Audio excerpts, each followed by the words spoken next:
galera, antes de assistir o vídeo, se inscreva no canal e ative o sininho de notificações. Obrigado! Exclusivo, nossas equipes vão ao Pantanal em busca da solução de um mistério. Será possível que o homem responsável pela maior carnificina da história tenha fugido para o Brasil? Uma pesquisadora acredita ter encontrado no país os restos do ditador alemão Adolf Hitler.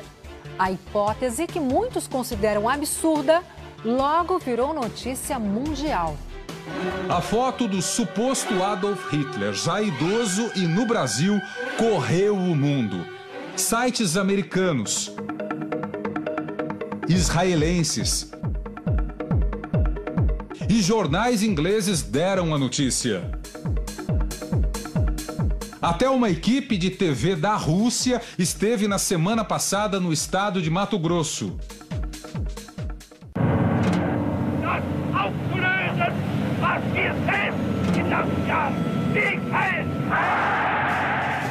O homem que conduziu a humanidade para um dos capítulos mais cruéis e dolorosos da história. Teria ele atentado contra a própria vida, quando se viu cercado por tropas russas, como diz a versão oficial dos fatos? Talvez não. O chefe do regime nazista Adolf Hitler teria mesmo se matado aos 56 anos, numa fortaleza em Berlim? Ou morreu com idade avançada, como tantos outros alemães que vieram para a América do Sul depois da Segunda Grande Guerra? Uma dose de veneno combinada com um disparo letal deu mesmo cabo do todo-poderoso ditador alemão há 69 anos? Ou há indícios de que Hitler tenha vivido e morrido aqui no Brasil? Em algum lugar do mundo ele morreu. Então, por que não aqui? Para entender que história é essa, o Domingo Espetacular foi até uma cidade de pouco mais de 10 mil habitantes, quase dentro do Pantanal. Nossa Senhora do Livramento fica a 60 quilômetros de Cuiabá. Ali só se fala da suspeita levantada pela professora Simone. Pode ser verdade, sim, porque o povo comenta, né? Onde há fumaça, há fogo, há fogo, né? A suspeita da professora começou em Livramento mesmo, há 10 anos. Simone é formada em educação artística e ouviu um punhado de relatos a respeito de uma figura misteriosa. Trata-se do homem que aparece nesta foto ao lado da mulher 55 anos mais nova. Ela se chamava Ana Luísa de Campos, ou simplesmente Dona Cutinga. E o nome dele? Adolfo. Nesta casa aqui moram duas pessoas que conheceram bem o alemão. Dona Isabel Severina de Campos, mais conhecida como Dona Nena, e seu Manuel, o marido. Dona Nena era irmã mais nova de Dona Cutinga. Ela e seu Manuel conviveram com o Adolfo durante os últimos 5 anos da vida dele. O cunhado não era uma das pessoas mais simpáticas do mundo, lembra a dona de casa de 63 anos. Como que era o seu cunhado? Não era bem de conversa, não. A senhora gostava dele? Eu não. Por que não? Porque eu era sério demais. Seu Manuel também não morria de amores pelo homem que se casou com a cunhada. Mas não tinha, assim, amizade para estar conversando, saindo, andando, assim, para a rua. Adolfo era profundamente desconfiado, diz Dona Nena. Ele não gostava que a gente ia na casa dele. Ah, ele não gostava de visita, então? Não. Quando a gente ia, ele ia atrás da gente. A senhora acha que ele tinha algum medo de que mexessem nas coisas dele? Uhum. Mas que coisas? Eu não sei. Adolfo, um brasileiro ou um alemão? De onde ele veio? Por que falava pouco e não gostava que os outros mexessem nas coisas dele? Qual era o verdadeiro nome dele? Seu Manuel costumava tratar o cunhado pelo suposto sobrenome. Um chamava de Adolfo, outro chamava de Liping, né? Liping? É, chamava só de Liping. Seria o sobrenome dele, né? Pô, eu acho, né? Para a professora Simone, todo mundo pronunciava de forma errada o sobrenome de Adolfo. O correto seria Leipzig. E Leipzig seria um sobrenome de fantasia, inventado por alguém com algo a esconder. Eu descobri, através de um estudo com uma pessoa, que ele falava que o sobrenome dele era uma homenagem a um grande admirador dele, que era Sebastian Bach. E aí, Sebastian Bach, ele foi enterrado em Leipzig, uma cidadezinha pequena. E também na praça de Berlim, onde ele tinha sede do Partido Nazista, também era a Praça Leipzig. Então, se era uma homenagem a Bach, só podia ser a cidade que ele foi enterrado, a cidade de Leipzig. E aqui, como o pessoal não tem muita convivência com alemães, então eles falavam Leping, Leping. Na Santa Casa de Cuiabá, o nome Adolfo Leping aparece num registro antigo. Nós fomos até lá e localizamos o prontuário. Aí está o livro, de 1980. No dia 11 de fevereiro, Adolfo foi atendido depois de sofrer um acidente com um trator. Algo estranho teria acontecido naquele momento. Ao dar entrada no hospital, uma enfermeira teria negado atendimento a Adolfo, segundo o relato de uma testemunha ouvida pela professora Simone. Ela falou: esse homem é sanguinário, tira esse homem daqui. Ele matou muita gente e eu não quero ver esse homem aqui. Então ela reconheceu ele imediatamente. Este é o homem que diz ter testemunhado o ocorrido. É seu Altair, que mora hoje em Rondônia. Foi, doutora, mas esse homem hoje não mata nem uma formiga. E nós não estamos pedindo, está tudo pago, centro cirúrgico pago, é para atender. Né? Aí que ela liberou ser atendido. Aí foi atendido, a operação foi muito bem sucedida, tá? Com 7 dias saiu do hospital. A enfermeira que teria se recusado a atender Adolfo já morreu. Na Santa Casa, não há mais ninguém daquela época para confirmar a história. O fato é que Adolfo foi operado e recebeu um espiral metálico, como este, para fixação dos ossos da perna e da bacia. Até aquela data, Adolfo vivia numa fazenda. Os donos da terra eram alemães. Ele se identificava como tratorista. Recém-operado, ele se mudou para a cidade e encontrou alguém que tomasse conta dele. É nesse momento que Adolfo conhece Dona Cutinga, com quem passaria a viver na condição de marido. Depois do acidente com o trator, Adolfo passou a trabalhar como vigia de um posto de gasolina. O posto, Itália, não existe mais. Sobrou apenas a estrutura de metal. Aqui, Adolfo era mais conhecido pelo apelido Alemão Velho. Seu Euclides era frentista do posto, que ficava bem na rotatória de acesso à cidade. O velho Adolfo era mesmo uma pessoa muito misteriosa, ele confirma. Não dava muita conversa também para ninguém, não. Gostava muito de estar conversando. Durante a conversa, seu Euclides nos revela outra faceta curiosa daquele estranho senhor. Adolfo ganhava um trocado consertando armas e rádios. Consertava, ele entendia de arma, de rádio. Você levava lá para ele consertar, ele consertava. Arma e rádio? É, um rádio, arma, ele era daquele cara que entendia desse tipo de coisa. Conhecedor de rádios e armamento. Reconhecido como Adolf Hitler no hospital. Desconfiado até com os parentes. E sempre rodeado de alemães, como o Sr. Fritz, um novo personagem que entra nessa história. Adolfo foi um tratorista que se acidentou. Depois ganhou a vida como vigia de posto.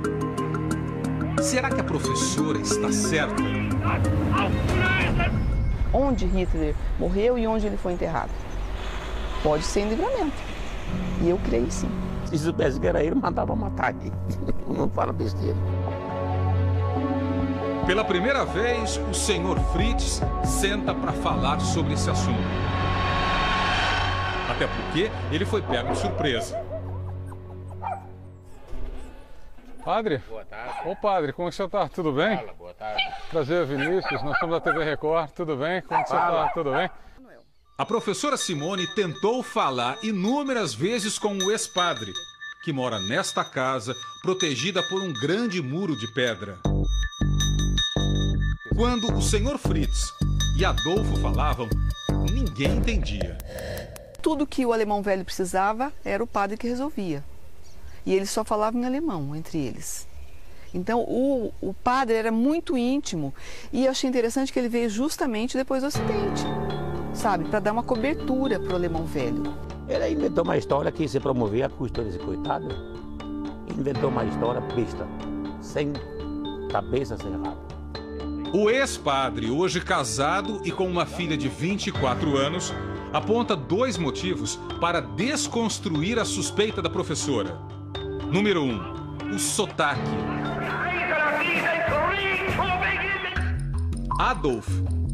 Adolfo, segundo o Sr. Fritz, falavam alemão de maneira diferente.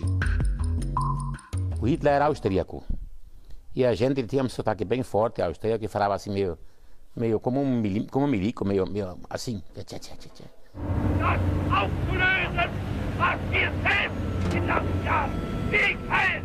Que o Adolfo não falava. O Adolfo falava alemão até razoavelmente bem, mas não era nada de sotaque austríaco, era um sotaque do médio norte da Alemanha. Número 2, a data de nascimento. No livro da Santa Casa, consta que Adolfo tinha 82 anos quando sofreu o acidente de trator. Se vivo estivesse naquela data, Hitler teria 91 anos de idade, ou seja, seria quase 10 anos mais velho do que Adolfo, se é que o tal registro do hospital é mesmo verdadeiro. Era um coitado que morreu pobre. Eu acho que não estava bem, parafuso bem certo. Um sujeito inofensivo, falador e sonhador. O alemão teria morrido em 1984, mas não existe nenhum documento oficial, uma certidão de óbito, nada. O que se sabe é que o corpo foi trazido para cá, o cemitério municipal de Nossa Senhora do Livramento. Também não havia um túmulo, nem sequer uma placa com o nome da pessoa enterrada. A cova com os restos mortais de Adolfo era algo parecido com isto aqui, um pequeno pedaço de terra com uma cruz de madeira fincada no chão. Sem os documentos, fica difícil também dizer do que o Adolfo morreu. Nós voltamos ao cemitério com a professora Simone, que acredita que Adolf Hitler foi mesmo enterrado ali. Ela tenta achar o lugar onde a cova foi cavada. Hoje, às vezes, a gente se perde um pouco, porque muita coisa está diferente já em 6 anos, né? Agora sim, o ponto exato onde estavam os restos mortais. Para mim era aqui, neste local aqui que nós cavamos, entendeu? Hoje não tem nem o sepultado aqui, pelas datas, pela cruz, tá vendo? Não eram essas cruzes? Não era. A gente tinha uma cruz aqui. Sim. Entendeu? Nesse pedaço aqui que estava colocado a cruz aqui, né? A caída, entendeu? Então nós cavocamos nesse espaço. Passando-se por sobrinha de Adolfo, a professora, com a ajuda de um coveiro, desenterrou o que restou do corpo. Há 6 anos, ela guarda fragmentos de Adolfo na própria casa. E veja também o que foi encontrado na cova: o espiral metálico usado pelos médicos da Santa Casa, já absorvido pelo osso fraturado. E mais um achado: a roupa usada no enterro, ainda toda empoeirada. A única coisa que nós encontramos é que essa renda branca fazia parte de todo o paletó. Ele era todas mangas, ele era todo forradinho com essa renda branca. Então a gente pensa que não é alguma coisa típica nossa. Deve ter vindo de fora. E não encontramos etiqueta em local nenhum.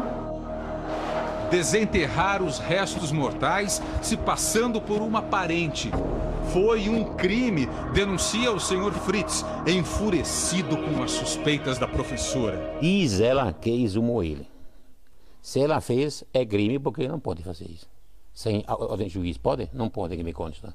Foi necessário, porque senão o rapaz não ia fazer o trabalho de desenterrar os ossos para mim.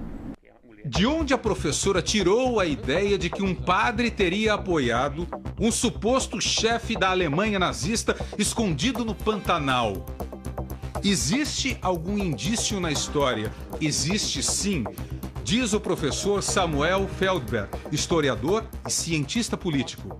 Se elementos da máquina administrativa nazista chegaram efetivamente à América do Sul com passaportes emitidos pelo Vaticano, se Adolf Hitler eventualmente tivesse tentado fazer a mesma trajetória, não tenho dúvida nenhuma que teria recebido o mesmo apoio.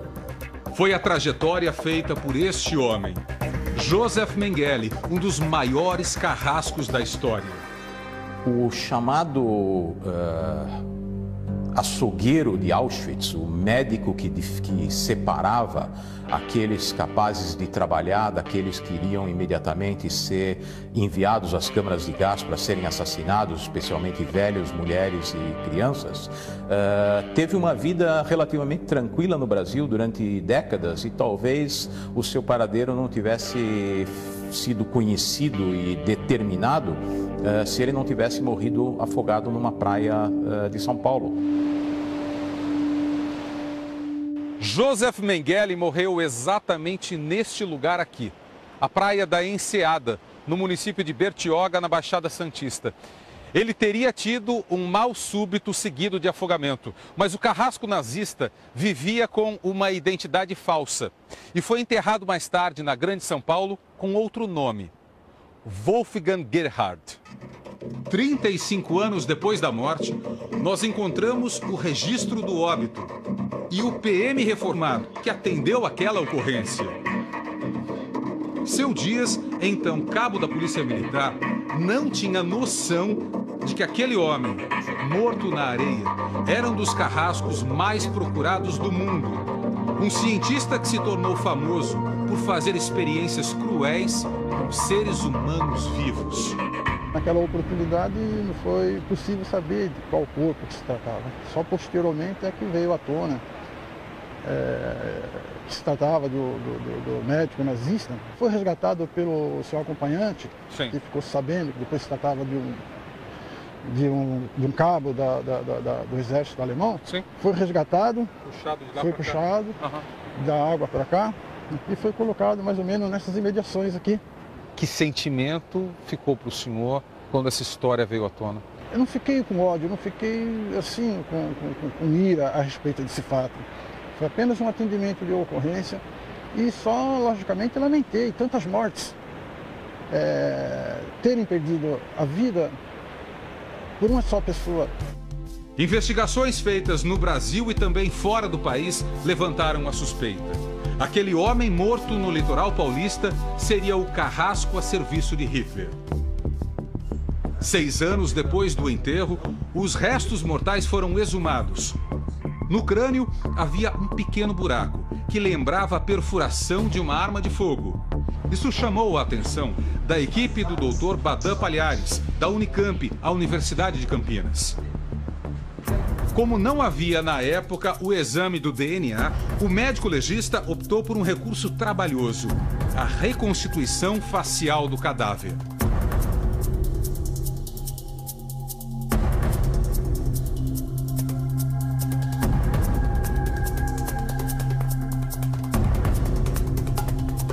Depois de 4 meses, médicos, peritos e escultores chegaram a este resultado.